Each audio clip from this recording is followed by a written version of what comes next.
Hi வணக்கம். So இந்த ரீடிங்கில் நாம் என்ன பார்க்க போகிறோன்னா ஒன் சைட் லவ் ரீடிங் தான் பார்க்க போகிறோம். ஸோ ஒன் சைடாக லவ் பண்ணிகிட்ருக்கவங்க ஒரு ஆன் அண்ட் ஆஃபான ஒரு ரிலேஷன்ஷிப்பில் போயிட்டுருக்கவங்க இந்த ரீடிங்கை பார்க்கலாம். ஓகேவா?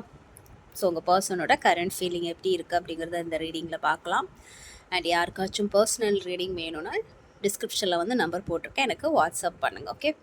அண்ட் இது வந்து ஒரு டைம்லெஸ் ரீடிங், எப்போ பார்த்தாலும் பொருந்தும். ஒன் சைடாக யார் லவ் பண்ணுறீங்களோ, ஒரு ஆன் அண்ட் ஆஃப் ரிலேஷன்ஷிப்பில் யாரெல்லாம் இருக்கிறீங்களோ, அதாவது கன்ஃபார்ம் ஆகாமல் இருக்கும் ஒரு சில ரிலேஷன்ஷிப்லாம்.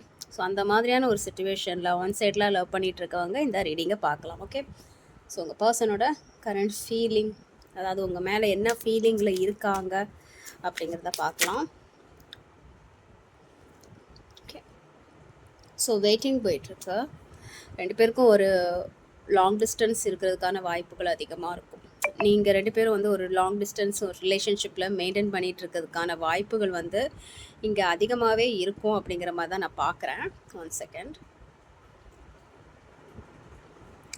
லாங் டிஸ்டன்ஸ் ரிலேஷன்ஷிப் ஆர் ஒரு டிஸ்டன்ஸ் கீப் அப் பண்ணுறது, ஒரு வெயிட்டிங்கில் போயிட்டுருக்குது, இந்த மாதிரியான ஒரு சுச்சுவேஷன் தான் இந்த ரிலேஷன்ஷிப்பில் போயிட்டு இருக்கு அப்படிங்கிற மாதிரி நான் பார்க்குறேன். உங்கள் பர்சன் ஸ்டில் வந்து ஒரு வெயிட்டிங்கில் தான் இருக்காங்க, யோசிச்சுட்டு இருக்காங்க, ஒரு டிஸ்டன்ஸில் இருக்காங்க அப்படிங்கிற மாதிரி நான் பார்க்குறேன். ஒரு தூரத்துலேருந்து உங்களை பார்க்குற மாதிரியான ஒரு சில விஷயங்கள் தான் அங்கே இருக்குது.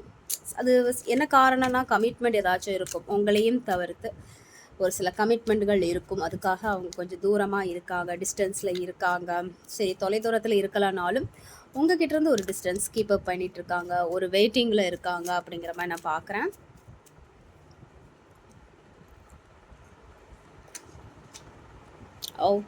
இந்த ரிலேஷன்ஷிப்பில் உங்கள் பர்சன் கொஞ்சம் ஸ்ட்ரிக்டாக தான் இருக்கிறாங்க அப்படிங்கிற மாதிரி நான் பார்க்குறேன். பெருசாக அவங்கக்கிட்ட நீங்கள் எமோஷனல் எதிர்பார்க்க முடியாது இப்போதைக்கு இருக்கிற கரண்ட் சுச்சுவேஷன் ஃபீலிங்ஸ் படி. இது எப்போனாலும் மாறலாம். ஆனால் இப்போதைக்கு இருக்கிற கரண்ட் ஃபீலிங் படி எப்படின்னா ரொம்ப நீங்கள் அந்த எமோஷ்னல்லாம் அந்த பர்சன்கிட்ட எதிர்பார்க்க முடியாது. அவங்க கொஞ்சம் ஸ்ட்ரிக்டாக தான் பேசுவாங்க, கட் அண்ட் ரைட்டாக தான் பேசுவாங்க, ரொம்ப எமோஷ்னலாக பேச மாட்டாங்க, ப்ராக்டிக்கலாக தான் பேசுவாங்க, ரொம்ப க்ளோஸாக பேச மாட்டாங்க, ஒரு லிமிட் ஒரு பவுண்ட்ரி வச்சு தான் பேசுவாங்க. அதை தாண்டி நீங்கள் பேசிட்டீங்கன்னா அதை கட் ஆஃப் பண்ணிட்டு போயிடுவாங்க. அந்த மாதிரியான ஒரு பர்சன் தான் இந்த பர்சன். அவங்க ஃபீலிங்காக அப்படி தான் இருக்குது. அந்த எமோஷ்னலுக்கு அந்த அளவுக்கு அவங்க முக்கியத்துவம் கொடுக்கல, ரொம்ப இந்த ஸ்ட்ரிக்டாக தான் இருக்கிறாங்க அப்படிங்கிற மாதிரி நான் பார்க்குறேன். எப்போவுமே வந்து ஒரு ஸ்ட்ரிக்டாக கோவமாக பேசுகிறது, ஒரு சும்மா ஜாலியாக ஃபன்னாக எதாவது நம்ம பேசிட்டோன்னா உடனே கட் ஆஃப் பண்ணிட்டு போயிடுறது, இந்த மாதிரியான ஒரு சில மைண்டில் தான் அவங்க இருக்கிறாங்க அப்படிங்கிற மாதிரி இருக்கும்.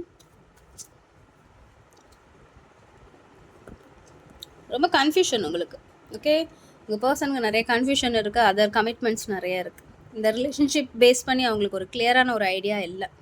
இது லவ் தானா இல்லையா, நீங்கள் அவங்கள லவ் பண்ணுறீங்களா இல்லையா, இந்த ரிலேஷன்ஷிப்புக்கு முக்கியத்துவம் கொடுக்கணுமா வேணாமா அப்படிங்கிற ஒரு கன்ஃபியூஷன் இருக்குது. உங்களையும் தாண்டி நிறைய ஆப்ஷன்ஸ் இருக்குது. ஃபேமிலி, கரியர், ஃப்ரெண்ட்ஸ், இல்லை வேறு யாராச்சும் இருக்காங்கன்னா அந்த மாதிரி.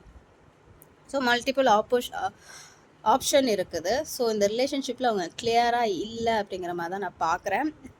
இப்போதைக்கு இந்த ரிலேஷன்ஷிப்பை வந்து எப்படி சொல்கிறது, நிலுவையில் இருக்குது அப்படிங்கிற மாதிரி தான் நான் சொல்லுவேன். ஓகே இப்போதைக்கு இருக்கட்டும், ஒரு ஃப்ரெண்ட்ஷிப்பாக இருக்கட்டும் அப்படிங்கிற மாதிரியான ஒரு மைண்ட் தாட்டில் தான் இருக்காங்க.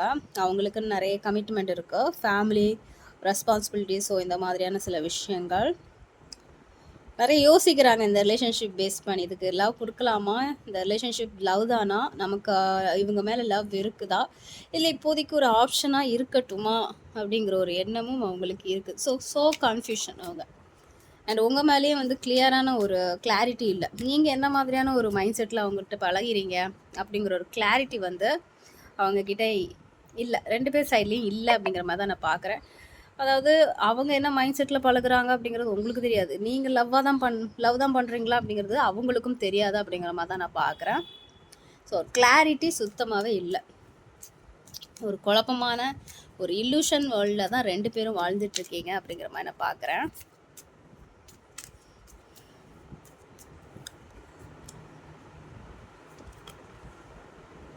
ஸோ உங்கள் பர்சனுக்கு ரொம்ப தனிமை தேவைப்படுதுப்பா. இப்போதைக்கு அவங்களுக்கு ரொம்ப தனிமையை எதிர்பார்க்குறாங்க.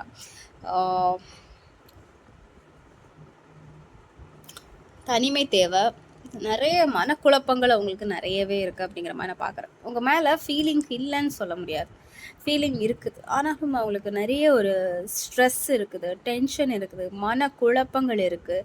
ஒரு சில பய உணர்ச்சிகளும் அவங்களுக்கு இருக்குது அப்படிங்கிற மாதிரி தான் நான் பார்க்குறேன். ஓகே, ஏதோ ஒரு விஷயத்துக்காக பயப்படலாம். அதாவது நீங்கள் அவங்கள ரிஜெக்ட் பண்ணிடுவீங்களோ அப்படிங்கிற ஒரு எண்ணத்துக்காக பயப்படலாம். இல்லை இந்த ரிலேஷன்ஷிப்பை வந்து கண்டினியூ பண்ணுறதுல ஏதோ ஒரு பயம் இருக்கலாம். ஒரே நைட்மேர் எனர்ஜி தான். மன அழுத்தங்கள் நிறையவே இருக்குது அப்படிங்கிற மாதிரி நான் பார்க்குறேன். ஸோ 2 பேருக்குமே அதே மாதிரி தான். ஒரு நைட்மேர் எனர்ஜி மாதிரி தான். நைட்டு ஃபுல்லாகவே தூக்கம் வராது. குழப்பமான ஒரு மனநிலையில தான் இருக்கும்.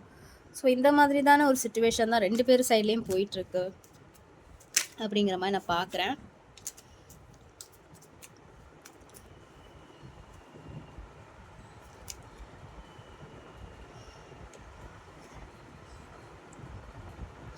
ஸோ இப்போதைக்கு என்னன்னா அவங்களுக்கு நிறைய குழப்பங்கள் இருக்குது, மனக்காயங்கள் இருக்குது, கன்ஃபியூஷன் இருக்குது, டிப்ரெஷன் இருக்குது. பட் அதெல்லாம் தாண்டி அவங்க லைஃப்பில் அவங்க ஒரு சக்ஸஸாக தான் வந்து நோக்கி போயிட்டுருக்காங்க அப்படிங்கிற மாதிரி நான் பார்க்குறேன். அவங்க லைஃப்லேயும் நிறைய பிரச்சனைகள் இருக்கலாம். ஓகே, பர்சனலாக நிறைய விஷயங்கள் பிரச்சனையாகவே இருக்கும். பட் அதெல்லாம் தாண்டி அவங்க ஃபேஸ் பண்ணிவிட்டு ஒரு சக்ஸஸாக தான் நோக்கி போயிட்டுருக்காங்க. ஒரு சில ஈகோ இஷ்யூஸ் இந்த ரிலேஷன்ஷிப் பேஸ் பண்ணி இருக்க வாய்ப்பு அதிகமாக இருக்கும். என்ன தான் வந்து அந்த லவ் இருந்தாலும் அந்த ஒரு ஃபேமிலி ரெஸ்பெக்ட், என்னோட ஈகோ, என்னோட ரெஸ்பெக்ட், அதை தாண்டி நான் இறங்கி வரமாட்டேன் அப்படிங்கிற ஒரு எண்ணங்கள் உங்கள் பர்சன்கிட்ட இருக்க சான்சஸ் அதிகமாகவே இருக்குது அப்படிங்கிற மாதிரி நான் பார்க்குறேன். ஸோ அவங்க லைஃப்பில் நிறைய பிரச்சனைகள். ஸோ ஆனாலும் அதை பேலன்ஸாக கொண்டுட்டு போகிறாங்க, அதை ஃபேஸ் பண்ணுறாங்க அப்படிங்கிற மாதிரி நான் பார்க்குறேன். ஸோ ஃபுல்லாகவே அவங்க பர்சன் வந்து மெட்டீரியல் விஷயத்தில் ரொம்ப இம்பார்ட்டன்ட் கொடுக்குறாங்க. அதே சமயத்தில் உங்ககிட்ட கம்யூனிகேஷன் பண்ணணும் அப்படிங்கிற ஒரு எண்ணங்களும் இருக்குது. சரி, அவங்களுக்கு எல்லாமே வேணும். ஃப்ரெண்ட்ஷிப் வேணும், மணி வேணும், எமோஷ்னல் வேணும், எல்லாமே வேணும் அப்படிங்கிற மாதிரி நினைக்கிறாங்க. ஆனால் அவங்களா தேடி போக மாட்டாங்க, மேனிப்புலேட் பண்ணுவாங்க. அதாவது நீங்கள் வர்ற மாதிரி அவங்க வைப்பாங்க, இல்லை நீங்கள் வரணும்னு நினைப்பாங்க, அவ்வளோதான். அவங்களுக்கு எல்லாமே வேணும். காசு வேணும், லவ் வேணும், ஒரு அதிகாரம் வேணும். ஓகே, எல்லாமே அவங்களுக்கு தேவை தான். எதுவுமே வேணாம் அப்படிங்கிற மாதிரி சொல்ல முடியாது. எல்லாமே வேணும். ஒரு ஆக்டிவாக இருக்கணும், பாடி வந்து நல்லா இருக்கணும், ஆக்டிவாக இருக்கணும், ஒரு பதவி இருக்கணும், ஒரு அதிகாரம் இருக்கணும், லவ் இருக்கணும், மெட்டீரியலிஸ்டிக் எல்லாம் கரெக்டாக இருக்கணும். இது எல்லாமே அவங்க விரும்புகிறாங்க. ஆனால் அவங்களா போக மாட்டேங்கிறாங்க. அதை மேனிஃபெஸ்டேஷன் பண்ணுறாங்க, மேனிப்புலேட் பண்ணுறாங்க. உங்களே அதே தான் பண்ணுவாங்க, மேனிப்புலேஷன் நிறைய பண்ணுவாங்க. ஓகே, அண்ட் உங்களை இம்ப்ரெஸ் பண்ணுற மாதிரி அவங்க நிறைய விஷயங்கள் பண்ணுவாங்க. ஆனால் வந்து டைரெக்டாக அதை லவ்வாக சொல்ல மாட்டாங்க. உங்களை ஃப்ளர்ட் பண்ணுற மாதிரி, இம்ப்ரெஸ் பண்ணுற மாதிரி நிறைய பேசுவாங்க. உங்களை வந்து ட்ரிகர் பண்ணுற மாதிரி, அதாவது அவங்க பேச்சில் வந்து நீங்கள் விழுற மாதிரியான சில விஷயங்கள்லாம் அவங்க பண்ணுவாங்க, ட்ரிகர் பண்ணுவாங்க. ஃப்ளர்ட் நல்லாவே பண்ணுவாங்க. பேசி இருக்கக்கூடிய ஒரு பர்சன் தான். நிறைய மேனிப்புலேஷன் பண்ணுவாங்க. பட் இன்னும் எமோஷனல் கனெக்ஷன் இங்கே இல்லை, பார்க்கலாம்.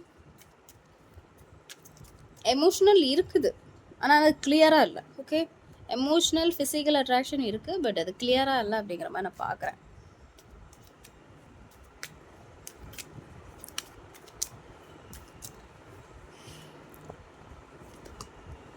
ஸோ கம்யூனிகேஷன் ஏதாச்சும் பண்ணணும் அப்படிங்கிற மாதிரியான ஒரு எண்ணங்கள் இருக்கும். ஓகே, உங்கள் பர்சனுக்கு நீங்கள் 2 பேரும் கம்யூனிகேஷன் பண்ணாமல் இருக்கிறீங்க அப்படிங்கிற பட்சத்தில் உங்கள் பர்சனுக்கு உங்ககிட்ட கம்யூனிகேஷன் ஏதாச்சும் பேசணும்னு நினைக்கிறாங்க. இல்லை, ஓகே, யாரோ கம்யூனிகேஷன் பண்ண ட்ரை பண்ணியிருக்கீங்க, பட் அது ஏதோ வேறு மாதிரி ஒரு இஷ்யூவில் போய் முடிஞ்சிருக்கு அப்படிங்கிற மாதிரி நான் பார்க்குறேன்.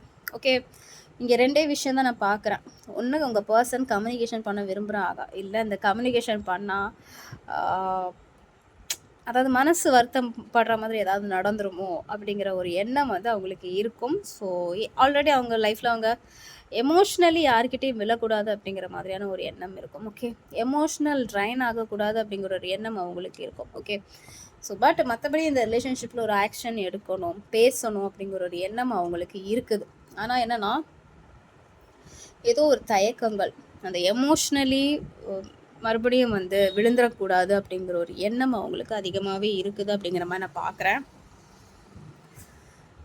இன்னொரு விஷயம் என்னென்னா, பேசி நீங்கள் அவங்கள ஏதாச்சும் காயப்படுத்திடுவீங்களோ அப்படிங்கிற ஒரு விஷயத்தையும் நான் பார்க்குறேன். ஓகே, ஏன்னா இது 2 பக்கத்துலேருந்து வர்ற மாதிரி தான் நான் பார்க்குறேன். உங்ககிட்ட கம்யூனிகேஷன் பண்ணி நீங்கள் அவங்கள ஏதாவது சொல்லிடுவீங்களோ அப்படிங்கிற ஒரு எண்ணம் இருக்கும். ஸோ இதில் ஏன்னா இது ஒரு டென்ஷன், மனக்குழப்பங்கள், டிப்ரெஷன், அது உங்களை பற்றி நினைக்கும் போது சம்டைம்ஸ் வந்து அந்த டிப்ரெஷன் மைண்டும் அவங்களுக்கு வருது ஏதோ ஒரு காரணத்துக்காக. ஓகே, அது நீங்கள் அவங்கள ரிஜெக்ட் பண்ணிடுவீங்க அப்படிங்கிற ஒரு காரணத்துக்காக இருக்கலாம், இல்லை வேறு ஏதாச்சும் ஒரு காரணத்துக்காக கூட அவங்க மேலே அந்த ஒரு ஸ்ட்ரெஸ், டிப்ரெஷன்லாம் இருக்குது அப்படிங்கிற மாதிரி நான் பார்க்குறேன். ஸோ ஓவரால் உங்கள் பர்சனுக்கு லவ் ஃபீலிங் இருக்கான்னு கேட்டிங்கன்னா, எஸ், லிட்டில் பிட் இருக்குது. ரொம்ப கிளியராக இல்லை, கொஞ்சோண்டு அந்த ஃபீலிங் இருக்குது. ஃபிசிக்கல் அட்ராக்ஷன் இருக்குது. மற்றபடி வந்து ஒரு மற்றபடி ரொம்ப கிளியராலாம் இல்லை, ஒரு வெயிட்டிங்கில் போயிட்டுருக்கு. எமோஷ்னலி கண்ட்ரோலாக தான் இருக்காங்க, மேனிப்புலேட் பண்ணுறாங்க. அதே சமயத்தில் மிஸ் பண்ணுற எனர்ஜியும் தெரியுது, கம்யூனிகேஷன் பண்ணணும் அப்படிங்கிற ஒரு எனர்ஜியும் தெரியுது. பட் ஏதோ ஒரு விஷயம் தடுக்குது அப்படிங்கிற மாதிரி நான் பார்க்குறேன். ஓகே, ஸோ அதான் உங்கள் பர்சனோட current feeling on side love reading. Okay, பொருந்தின விஷயத்த மட்டும் எடுத்துக்கோங்க, பொருந்தாத விஷயத்த வெட்டலாம். ஓகே, யாருக்காச்சும் பர்சனல் ரீடிங் வேணும்னா டிஸ்கிரிப்ஷனில் வந்து நம்பர் போட்டிருக்கேன், எனக்கு வாட்ஸ்அப் பண்ணுங்கள். என்னை சப்போர்ட் பண்ணுற எல்லாருக்கும் ரொம்ப நன்றி. டேக் கேர், பாய்.